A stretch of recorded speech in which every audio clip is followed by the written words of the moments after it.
یوم پاکستان کے موقع پر اسٹیٹ بینک آف پاکستان کی طرف سے یادگار کے طور پر ایک 75 روپے کا نوٹ جاری کیا گیا، جس پر مختلف تصاویر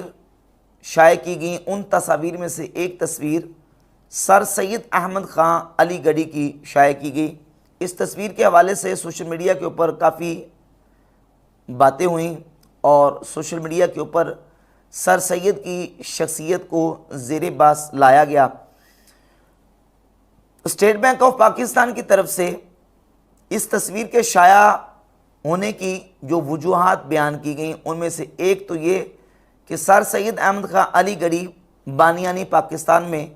شمار ہوتے ہیں، اور دوسرا یہ دو قومی نظریہ کے بانی ہیں۔ اس حوالے سے سر سید احمد خان علی گڑھی کی شخصیت کا تعارف، مذہبی خیالات، افکار و نظریات، اور سر سید احمد خان علی گڑھی کے حوالے سے مختلف مکاتب فکر کے علماء کی آراء اور ان کے فتاوی جات آپ کے سامنے بیان کرنے ہیں کہ سر سید احمد خان علی گڑھی وہ کن افکار و نظریات کے حامل تھے، اور تحریک پاکستان کے حوالے سے اور دو قومی نظریہ کے حوالے سے ان کے خیالات اور افکار و نظریات کیا تھے۔ سب سے پہلے سر سید احمد خان علی گڑھی کی جو اپنی ذاتی کتابیں ہیں، جن میں سے یہ ہے تفسیر القرآن، یہ 1892 کا پرانا نسخہ میرے پاس موجود ہے، اور یہ مقالات سر سید، اور یہ ہے مکتوبات سر سید ان کتابوں میں سے۔ اور یہ سر سید احمد خان علی گڑھی کی حالات زندگی کے اوپر سب سے مستند ترین جو کتاب سمجھی جاتی ہے، یہ حیات جاوید ہے، الطاف حسین حالی پانی پتی کی۔ ان میں سے چند اقتباسات آپ کے سامنے انشاءاللہ رکھ کے تو سر سید احمد خان علی گڑھی کی شخصیت کا مختصر تعارف اور افکار و نظریات آپ کے سامنے پیش کرنے ہیں۔ سر سید احمد خان علی گڑھی 1817 میں دہلی میں پیدا ہوئے، اور 1898 میں علی گڑھ میں ان کی ڈیتھ ہوئی اور وہیں تدفین ہوئی۔ بیسک بنیادی طور پر خاندانی اعتبار سے دیکھا جائے تو ان کے خاندان کے عقائد و نظریات وہی اہل سنت والے اور صوفیہ والے تھے۔ بعد میں جب یہ جوان ہوئے تو جوانی کے بعد انہوں نے وہابی فکر کو قبول کیا اور وہابی فکر کے حامل ہوئے۔ اس کے بعد سر سید احمد خان علی گڑھی انکار حدیث کی طرف، اور انکار حدیث کے بعد پھر فرقہ نیچریہ کے بانی کہلائے۔ یہ تمام افکار و نظریات سر سید احمد خان علی گڑھی کی اپنی کتابوں میں اور سوانح کی کتابوں میں موجود ہیں۔ الطاف حسین حالی سر سید احمد خان علی گڑھی کے حوالے سے اپنی کتاب حیات جاوید کے صفحہ نمبر 217 پہ سر سید احمد خان علی گڑھی کے وہابی فکر کے حامل ہونے کے حوالے سے ایک اقتباس کو ذکر کرتے ہیں کہ سنا ہے کہ جن دنوں بنگال میں وہابیوں کی تحقیقات اور تلاش ہو رہی تھی، ایک یورپین معزز افسر سے جو اسی کام پر مامور تھا، ریل میں سر سید سے مڑ بھیڑ ہو گئی۔ دونوں آگرہ جاتے تھے، اور سر سید کو معلوم ہو گیا تھا کہ یہ افسر وہابیوں کی تلاش پر مامور ہے۔ اس افسر نے ان سے پوچھا کہ آپ کا کیا مذہب ہے؟ انہوں نے کہا کہ وہابی مسلمان ہوں۔ سر سید نے کہا کہ میں وہابی مسلمان ہوں۔ پھر اس نے ان کا پتہ دریافت کیا، انہوں نے صحیح بیان کر دیا۔ جب ریل آگرہ پہنچی، دونوں اتر کر اپنے اپنے ٹھکانے چلے گئے۔ پھر سر سید بٹن صاحب کمشنر آگرہ سے ملنے کو گئے۔ اتفاق سے وہ افسر انہی کے ہاں ٹھہرا ہوا تھا، اور ان سے ذکر کر چکا تھا کہ اس اولیاء اور اس نام کا ایک وہابی مسلمان فلاں جگہ ٹھہرا ہوا ہے۔ اب صاحب کمشنر نے افسر کو مذکور کو بلا کر کہا، لو یہ تمہاری اسامی حاضر ہے۔ جب اس کو یہ معلوم ہوا کہ یہ شخص باوجود وہابی ہونے کے بڑا خیر خواہ سرکار ہے، تو اسے نہایت تعجب ہوا، اور سب بہت دیر تک اس بات پر ہنستے رہے۔ تو سر سید احمد خان علی گڑھی کا وہابی ہونا الطاف حسین حالی نے اپنی اس کتاب حیات جاوید، جو کہ حالات زندگی پر لکھی گئی ہے سر سید احمد خان کے، اس میں بیان کر دیا۔ اور پھر سر سید احمد خان علی گڑھی کا انگریزوں کے ساتھ اور برٹش گورنمنٹ کے ساتھ کس قدر لگاؤ تھا،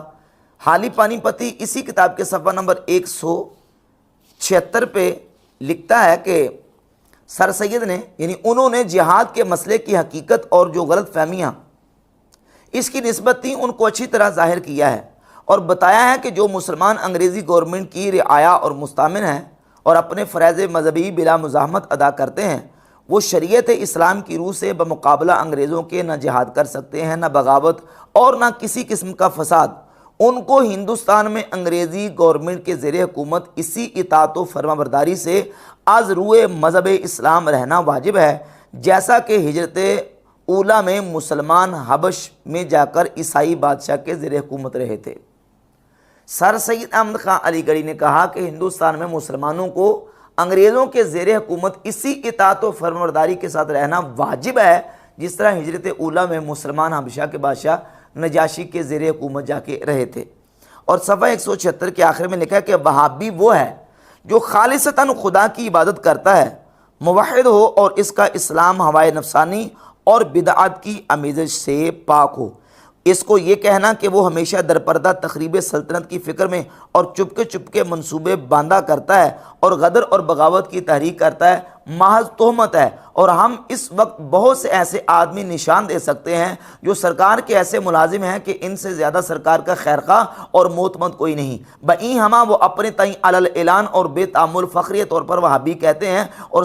سرکار نے بے سوچے سمجھے ان کو معتمد علیہ نہیں گردانا، بلکہ غدر کے زمانے میں جبکہ فتنہ کی آگ ہر طرف مشتعل تھی، ان کی وفاداری کا سونا اچھی طرح سے تاپا گیا اور وہ خیر خواہی سرکار میں ثابت قدم رہے۔ اگر وہ جہاد کا باز کہتے ہوتے اور بغاوت وہابیت کی اصل ہوتی تو جو کچھ ان سے ظہور میں آیا یہ کیوں کر ظہور میں آتا۔ سر سید احمد خان علی گڑھی کے حوالے سے یہ اقتباسات بالکل ایک تو یہ واضح کرتے ہیں کہ سر سید احمد خان علی گڑھی بیسک بنیادی طور پر وہابی فکر اور وہابی عقیدے کے حامل تھے، اور یہ بھی واضح کرتے ہیں کہ سر سید احمد خان علی گڑھی جو ہے وہ انگریزوں کے کتنے معتمد علیہ تھے۔ حالی پانی پتی اپنی اسی کتاب حیات جاوید کے صفحہ نمبر 731 پہ لکھتے ہیں، یہی وجہ تھی کہ سر سید ہمیشہ پبلک جلسوں میں جہاں ہندو مسلمان جمع ہوتے تھے دونوں قوموں کو اتحاد و اتفاق اور ایک دوسرے کی خیرخواہی و خیر اندیشی کی نصیحت کرتے تھے۔ ایک موقع پر انہوں نے اپنی اسپیچ میں کہا، ہندوستان میں خدا کے فضل سے دو قومیں اس طرح آباد ہیں کہ ایک کا گھر دوسرے سے ملا ہے، ایک کی دیوار کا سایہ دوسرے کے گھر میں پڑتا ہے، ایک آب و ہوا میں دونوں شریک ہیں، ایک دریا کا پانی پیتے ہیں، مرنے جینے میں ایک دوسرے کے رنج و راحت میں شریک ہوتا ہے، ایک کو دوسرے سے بغیر ملے چارہ نہیں، پس کسی چیز کو جو معاشرے سے علاقہ رکھتی ہو ان دونوں کو علیحدہ علیحدہ رکھنا دونوں کو برباد کر دیتا ہے۔ پھر آگے چل کر انہوں نے کہا کہ قوم کا لفظ ملک کے باشندوں پر بولا جاتا ہے، گو ان میں بعض خصوصیتیں بھی ہوتی ہیں۔ اے ہندو مسلمانوں، کیا تم ہندوستان کے سوا اور ملک کے رہنے والے ہو؟ کیا اسی سرزمین پر تم دونوں نہیں بستے؟ کیا اسی زمین میں تم دفن نہیں ہوتے؟ کیا اسی زمین کے گھاٹ پر جلائے نہیں جاتے؟ اسی پر مرتے ہو اور اسی پر جیتے ہو؟ تو یاد رکھو کہ ہندو اور مسلمان ایک مذہبی لفظ ہے، ورنہ ہندو مسلمان اور عیسائی بھی جو اسی ملک میں رہتے ہیں اس اعتبار سے سب ایک ہی قوم ہیں، اس اعتبار سے سب ایک ہی قوم ہے۔ اب بتائیں کہ ان اقتباسات کو سامنے رکھ کر یہ کیسے کہا جا سکتا ہے کہ سر سید احمد خان علی گڑھی یہ دو قومی نظریہ کے بانی تھے؟ وہ تو کہتے ہیں جو ہندوستان میں رہتے ہیں، ہندوستان کے اندر مرتے ہیں، اسی گھاٹ کا پانی پیتے ہیں، چاہے وہ ہندو ہیں، عیسائی ہیں، مسلمان ہیں، وہ قوم کے اعتبار سے سب پہ قوم کا لفظ استعمال ہوتا ہے، وہ سارے کے سارے ایک قوم ہیں۔ یہ اقتباسات تھے سر سید احمد خان علی گڑھی کے نظریہ ہے دو قومی نظریہ کے حوالے سے، اور اس کے علاوہ ان کی جو بنیادی فکر ہے اس کے حوالے سے۔ اس کے بعد جب سر سید احمد خان علی گڑھی نے نیچریت کی طرف قدم آگے رکھا، فرقہ نیچریہ کے بانی بنے، تو سر سید احمد خان علی گڑھی نے اپنے افکار و نظریات کا برملا اظہار اپنی کتاب تفسیر القرآن کے مختلف مواقع پر مختلف اقتباسات میں کیا، اور اس کتاب کے اندر مختلف اقتباسات سر سید احمد خان علی گڑھی کے افکار و نظریات کے موجود ہیں۔ میرے پاس یہ جو نسخہ ہے یہ 1892 کا چھپا ہوا ہے، بہت قدیم اور پرانا نسخہ ہے، تقریباً 130 سال پرانا۔ اس کتاب میں سر سید احمد خان علی گڑھی نے جو اسلام کے بنیادی عقیدے اور جو ضروریات دین کے عقیدے ہیں ان ضروریات دین کے عقیدوں کا انکار کیا ہے۔ مثلا جنت کے حوالے سے بیان کرتے ہوئے جنت کی حقیقت کا انکار کیا، وجود ملائکہ کا انکار کیا، وجود جنات کا انکار کیا، اور معجزات انبیاء کا انکار کیا، نبی کریم علیہ السلام کی معراج جسمانی کا انکار کیا۔ یہ مختلف اقتباسات اس کتاب میں موجود ہیں۔ میں آپ کے سامنے ایک اقتباس صفحہ نمبر 33 سے جنت کے حوالے سے پڑھتا ہوں کہ جنت کی حقیقت کا انکار کرتے ہوئے سر سید احمد خان علی گڑھی نے یہ لکھا ہے کہ یہ سمجھنا کہ جنت مثل ایک باغ کے پیدا کی ہوئی ہے، اس میں سنگ مرمر کے اور موتی کے جڑاؤ محل ہیں، باغ میں سرسبز و شاداب درخت ہیں، دودھ و شراب و شہد کی ندیاں بہہ رہی ہیں، ہر قسم کا میوہ کھانے کو موجود ہے، ساقی و ساقاتین نہایت خوبصورت چاندی کے کنگن پہنے ہوئے جو ہمارے ہاں کی گوسنیں پہنتی ہیں شراب پلا رہی ہیں، ایک جنتی ایک حور کے گلے میں ہاتھ ڈالے پڑا ہے، ایک نے ران پر سر دھرا ہے، ایک چھاتی سے لپٹا رہا ہے، ایک نے لبے جاں بخش کا بوسہ لیا ہے، کوئی کسی کونا میں کچھ کر رہا ہے، کوئی کسی کونا میں کچھ، ایسا بیہودہ پن ہے جس پر تعجب ہوتا ہے۔ اگر بہشت یہی ہو تو بے مبالغہ ہمارے خرابات اس سے 1000 درجہ بہتر ہیں، نعوذ باللہ تعالی۔ اور پھر اسی کتاب میں سر سید احمد خان علی گڑھی نے صفحہ نمبر 42 پر وجود ملائکہ کا انکار کرتے ہوئے لکھا ہے کہ ان باریک باتوں پر غور کرنے سے اور اس بات کے سمجھنے سے کہ خدا تعالیٰ جو اپنے جاہ و جلال اور اپنی قدرت اور اپنے افعال کو فرشتوں سے نسبت کرتا ہے، تو جن فرشتوں کا قرآن میں ذکر ہے ان کا کوئی اصلی وجود نہیں ہو سکتا، بلکہ خدا کی بے انتہا قدرتوں کے ظہور کو اور ان قوا کو جو خدا نے اپنی تمام مخلوق میں مختلف قسم کے پیدا کیے ہیں ملک یا ملائکہ کہا ہے، جن میں سے ایک شیطان یا ابلیس بھی ہے۔ پہاڑوں کی صلابت، پانی کی رقت، درختوں کی قوت نمو، برق کی قوت جذب و دفع، غرق کے تمام قوا جن سے مخلوقات موجود ہوئی ہے اور جو مخلوقات میں ہیں وہی ملائک و ملائکہ ہیں جن کا ذکر قرآن میں آیا ہے۔ انسان ایک مجموعہ قوائے ملکوتی اور قوائے بہیمی کا ہے اور ان دونوں قوتوں کی بے انتہا ذریات ہیں، ہر ایک قسم کی نیکی و بدی میں ظاہر ہوتی ہے، اور وہی انسان کے فرشتے اور ان کی ذریات اور وہی انسان کے شیطان اور اس کی ذریات ہیں۔ سر سید احمد خان علی گڑھی نے اپنی اس کتاب میں وجود ملائکہ کا انکار، وجود جنات کا انکار، جنت کی حقیقت کا انکار کرتے ہوئے جو ہے وہ پھر صفحہ نمبر 24 پہ جناب جبریل علیہ السلام کے وجود کا انکار کیا اور وحی الہی کا وہ معنی اور وہ مطلب بیان کیا کہ جو پوری امت جس کو ماننے کے لیے تیار نہیں ہے۔ ان تمام اقتباسات کا خلاصہ کرتے ہوئے الطاف حسین حالی نے اپنی اسی کتاب حیات جاوید کے صفحہ نمبر 501 سے سر سید احمد خان علی گڑھی کے افکار و نظریات کا خلاصہ لکھا ہے، وہ میں آپ کے سامنے پیش کر دیتا ہوں کہ سر سید احمد خان علی گڑھی کا نظریہ یہ تھا کہ شیطان یا ابلیس کا لفظ جو قرآن مجید میں آیا ہے اس سے کوئی وجود خارج عن الانسان مراد نہیں ہے، بلکہ خود انسان میں جو نفس امارہ یا قوت بہیمہ ہے وہ مراد ہے۔ یعنی شیطان کوئی الگ سے وجود نہیں ہے، بلکہ انسان کے اندر ایک قوت بہیمیہ جو ایک جانوروں والی انسان کے اندر قوت ہے اسی کو شیطان کہا گیا ہے۔ شیطان الگ سے کوئی وجود مراد نہیں ہے، جبکہ قرآن مجید کی سینکڑوں آیات میں شیطان کا الگ سے ذکر ہے اور وہ اللہ کی الگ سے مخلوق ہے۔ انسان کے اندر قوت جو ہے اس کو شیطان نہیں کہا گیا۔ پھر لکھا ہے کہ طیور منخنقہ جن کو نصارہ نے گلا گھونٹ کر مار ڈالا ہو، مسلمانوں کو ان کا کھانا حلال ہے۔ یہ سر سید احمد علی گڑھی کا نظریہ تھا۔ صفحہ 502 پہ لکھا ہے کہ ہر شخص ان مسائل میں جو قرآن یا حدیث صحیح میں منصوص نہیں ہیں آپ اپنا مجتہد ہے۔ معراج اور شق صدر دونوں رؤیا میں واقع ہوئے ہیں، نہ کہ بیداری میں۔ کیا مسجد الحرام سے مسجد اقصیٰ تک اور کیا مسجد اقصیٰ سے آسمانوں تک؟ اگرچہ ممکن ہے کہ جس طرح انسان سے فروتر مخلوقات موجود ہے اسی طرح اس سے بالا تر مخلوقات جس کا ہم کو علم نہیں موجود ہو، لیکن ملائک یا ملائکہ کے الفاظ جو قرآن میں وارد ہوئے ہیں ان سے یہ مراد نہیں ہے کہ وہ کوئی جدا مخلوق انسان سے بالا تر ہے، بلکہ خدا تعالیٰ نے جو مختلف قوہ اپنی قدرت کاملہ سے مادے میں ودیعت کیے ہیں، جیسے پہاڑوں کی صلابت، پانی کا سیلان، درختوں کا نمو، برق کی قوت جذب و دفع و امثال و ذالکہ، انہی کو ملائک یا ملائکہ کے لفظ سے تعبیر کیا گیا ہے۔ آدم اور ملائکہ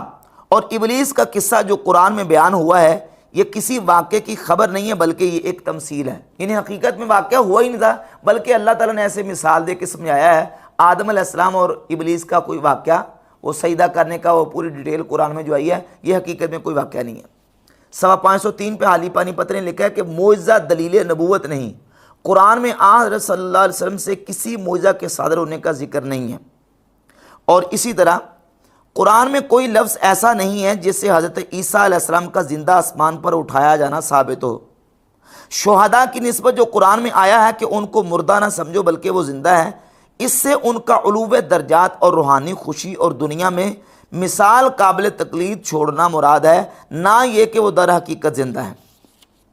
اور آگے صفحہ 504 پہ لکھا ہے کہ خدا تعالیٰ کی ذات و صفات اور اسماء و افعال کے متعلق جو کچھ قرآن یا حدیثوں میں بیان ہوا ہے وہ سب بطریق مجاز و استعارہ و تمثیل کے بیان ہوا ہے، اور اسی طرح معاد کے متعلق یعنی مرنے کے بعد اٹھائے جانے کے جو کچھ بیان ہوا ہے، جیسے بعث و نشر، حساب و کتاب، میزان، صراط، جنت، دوزخ وغیرہ وغیرہ، وہ بھی سب مجاز پر محمول ہے، نہ حقیقت پر۔ جنت، دوزخ، بعث بعد الموت، مرنے کے بعد اٹھائے جانا، یہ حقیقت میں نہیں ہے، بلکہ سر سید کہتا ہے کہ یہ جو ہے یہ مجاز پہ محمول ہے۔ اور صفحہ نمبر 505 پہ لکھا ہے کہ انبیاء کے بنی اسرائیل اور قوم بنی اسرائیل کے قصے جو قرآن میں بیان ہوئے ہیں ان میں جس قدر باتیں بظاہر قانون فطر کے خلاف معلوم ہوتی ہیں وہ سب در حقیقت اس کے مطابق بیان کی گئی ہیں، مگر مفسرین اسلام نے یہودیوں کی پیروی سے ان کے معنی ایسے بیان کیے ہیں جو قانون فطرت کے خلاف ہیں۔ اور صفحہ نمبر 307 پہ لکھا ہے کہ قرآن میں جن اور اجنہ کے الفاظ سے چھپے ہوئے یا پہاڑی اور صحرائی لوگ مراد ہیں، نہ کہ وہ وہمی مخلوق جو دیو اور بھوت وغیرہ کے الفاظ سے مفہوم ہوتی ہے۔ قرآن کے اندر جن اور اجنہ وغیرہ کے جو کلمات آئے ہیں، سر سید احمد خان علی گڑھی کا نظریہ یہ ہے کہ صحرائی لوگ اور بدو قسم کے لوگ اس سے مراد ہیں، اس سے کوئی خارج عن انسان الگ سے کوئی وجود مراد نہیں ہے جس کو جن یا جنات کہا جائے۔ تو انہی عقائد و نظریات کی وجہ سے تمام مکاتب فکر کے علماء نے سر سید کے بارے میں جو اپنی آراء کا اظہار کیا ہے وہ میں آپ کے سامنے چند اقتباسات رکھ دیتا ہوں۔ المعتمد المستند میں امام احمد رضا خان محدث بریلی رحمۃ اللہ تعالی علیہ نے صفحہ نمبر 328 اور 329 پہ سر سید احمد خان علی گڑھی اور علی گڑھی کے فرقہ نیچریہ کا تعارف کرواتے ہوئے اپنا موقف ان کے بارے میں ذکر کیا ہے۔ فرماتے ہیں یہ نیچری اکثر ضروریات دین کے منکر ہیں، اسے اپنے من چاہے معنی کی طرف پھیرتے ہیں تو کہتے ہیں نہ جنت ہے، نہ دوزخ، نہ حشر اجسام یعنی قیامت میں زندہ اٹھایا جانا، نہ کوئی فرشتہ ہے، نہ کوئی جن، نہ آسمان ہے، نہ اسراء اور نہ معجزہ۔ اور ان کا گمان ہے کہ موسیٰ کی لاٹھی میں پارا تھا تو جب اس کو دھوپ لگتی وہ لاٹھی ہلتی تھی، اور سمندر کو پھاڑ دینا مد و جزر کے سوا کچھ نہیں، اور غلام بنانا وحشیوں کا کام ہے، اور ہر وہ شریعت جو اس کا حکم لائی تو وہ حکم اللہ کی طرف سے نہیں، اس کے علاوہ ان کے ان گنت اور بے شمار کفریات اس کے ساتھ منظم ہیں۔ اسی طرح مولانا عبدالحق حقانی اصول فقہ کی معروف کتاب الحسامی کی حاشیہ اور شرح نامی کے صفحہ نمبر 310 پہ فرقہ نیچریہ کا تعارف کرواتے ہوئے لکھتے ہیں وَهِيَ فِرْقَةٌ حَدَثَتْ فِي زَمَانِنَا، کہ یہ فرقہ نیچری یہ وہ ہے جو ہمارے زمانے میں پیدا ہوا۔ هَذَا يُنْكِرُونَ نَعْمَاءِ الْجَنَّةِ، یہ جنت کی نعمتوں کا انکار کرتے ہیں، وَكَيْفِيَّةِ الْعَذَابِ الْوَارِدَةِ فِي الْقُرْآنِ، اور عذاب جہنم کی کیفیت جو قرآن میں وارد ہوئی ہیں اس کا انکار کرتے ہیں۔ وَيُنْكِرُونَ وُجُودَ الْمَلَائِكَةِ وَوُجُودَ جِبْرِيلَ وَالْجِنِّ وَخَوَارِقَ الْعَادَاتِ وَالْمُعْجِزَاتِ، اور یہ جنوں کا، فرشتوں کا اور جناب جبریل علیہ السلام کا اور خارق عادات چیزوں کا انکار کرتے ہیں اور معجزات کا انکار کرتے ہیں۔ وَيَتَمَسَّكُونَ بِالتَّأْوِيلِ بالتاویلات الفاسدۃ التی لا یساعدها العقل والنقل، اور یہ ایسی تعویلات فاسدہ کرتے ہیں کہ عقل اور نقل ان کا ساتھ دینے کے لیے تیار نہیں ہے۔ وَإِنَّمَا ذَلِكَ بِتَقْلِيدِ مُلَاحِدَةِ الْيَوْرَب، یہ یورپ کے ملحدوں کی تقلید اور پیروی میں یہ کام کرتے ہیں۔ وَإِمَامُهُمْ فِي ذَلِكَ السید احمد خان دہلوی، اور ان کا امام سید احمد خان دہلوی ہے۔ نام سر سید کا احمد تھا، اور بعد میں سر سید کے نام کے ساتھ سر اور سید کا جو شروع میں اضافہ ہوا تو پھر یہ علم کا حصہ بن گیا۔ تو اب جب ہم سر سید احمد خان علی گڑھی کہتے ہیں تو یہ بطور علم کہتے ہیں، بطور وصف سید اور سر کا لفظ استعمال نہیں کرتے، بطور علم استعمال کرتے ہیں۔ غیر مقلدین کے ایک بہت بڑے عالم ہیں ثناء اللہ امرتسری، فتاوی ثنائیہ کی پہلی جلد کے دوسری جلد کے صفحہ نمبر 77 پہ سوال کا جواب لکھتے ہیں۔ سوال: سر سید احمد خان مرحوم حنفی تھے یا اہل حدیث؟ جواب: سر سید احمد خان نہ حنفی تھے نہ اہل حدیث، بلکہ وہ محض اہل قرآن تھے، حدیث کے منکر تھے۔ اسی طرح ایک دوسری کتاب عقل پرستی اور انکار معجزات، غیر مقلد عالم عبد الرحمن کیلانی صفحہ نمبر 56 پہ لکھتے ہیں کہ ملت کے بیشتر فرقوں کا آپ کے فتوی کفر پر اجماع اس بات کی دلیل ہے کہ سید صاحب اسلام کے اصولی عقائد و نظریات پر حملہ آور ہوئے تھے۔ آگے لکھتے ہیں کہ سر سید نے جس الہاد کا بیج بویا تھا بحمد اللہ مسلمانوں کی اکثریت اس سے محفوظ رہی، تاہم معدود چند افراد آپ کے افکار سے متاثر ہوئے بغیر نہ رہ سکے۔ یہ ایک اور کتاب ہے فضل الرحمن بن میاں محمد، ان کی کتاب ہے ثناء اللہ، اور اس کے صفحہ نمبر 55 پہ غیر مقلد عالم فضل الرحمن لکھتے ہیں کہ سر سید احمد نے مسلمانوں کو انگریزی تعلیم سے آراستہ تو کر دیا، لیکن ان کو روحانیت سے خالی کر کے مادیت میں مشغول کر دیا۔ انگریزوں کے قریب تو کر دیا لیکن اسلامی تعلیم سے دور کر دیا۔ مسلمانوں میں انکار احادیث رسول اللہ صلی اللہ علیہ وسلم اور معجزات کا فتنہ برپا کر دیا۔ ملفوظات حکیم الامت الافادات الیومیہ کی جلد نمبر 6 صفحہ نمبر 283 پہ اور صفحہ نمبر 331 پہ اشرف علی تھانوی مکتبہ فکر دیوبند کے حکیم الامت نے سر سید احمد خان علی گڑھی کے حوالے سے جو کہا، اس میں مرقوم ہے کہ سر سید احمد خان کی وجہ سے بڑی گمراہی پھیلی۔ یہ نیچریت زینہ اور جڑ ہے الہاد کی، اس سے پھر شاخیں چلی ہیں۔ یہ قادیانی اس نیچریت ہی کا اول شکار ہوا۔ آخر یہاں تک نوبت پہنچی کہ استاد یعنی سر سید احمد خان سے بھی بازی لے گیا کہ نبوت کا مدعی بن بیٹھا۔ اور جلد نمبر 5 کے صفحہ نمبر 241 اور 42 پر 241 پر لکھا ہے کہ سر سید ہی نے ہندوستان میں نیچریت کی بنیاد ڈالی، اور 242 پہ ہے کہ اب اسی کا بقیہ عرض کرتا ہوں کہ وہاں نصوص اور احادیث کا انکار، حضور کی معراج جسمانی کا انکار اور کثرت سے خرافات ہانکے ہیں۔ اس پر بھی معتقدین کہتے ہیں کہ اسلام اور مسلمانوں کا خیرخواہ اور ہمدرد تھا۔ نامعلوم و خیرخواہی اور ہمدردی کون سی قسم کے مسلمانوں اور کون سے اسلام کی تھی۔ تو یہ مختلف مکاتب فکر کے علماء کی آراء اور ان کا موقف ان کی کتابوں کی روح سے میں نے آپ کے سامنے پیش کر دیا ہے، اور پھر سر سید احمد خان علی گڑھی کے اپنے افکار و نظریات اور عرب و عجم کے اور ہندوستان کے علماء کے جو آراء اور ان کا موقف اور ان کے فتاوی جات تھے وہ میں نے آپ کے سامنے پیش کر دیے ہیں۔ اس کے علاوہ حالی پانی پتی نے پوری تفصیلات کے ساتھ علماء عرب کے فتاوی جات بھی اپنی اس کتاب حیات جاوید میں سر سید احمد خان کے حوالے سے جو علماء حرمین نے اس وقت یہ اس کو ذکر کیا ہے۔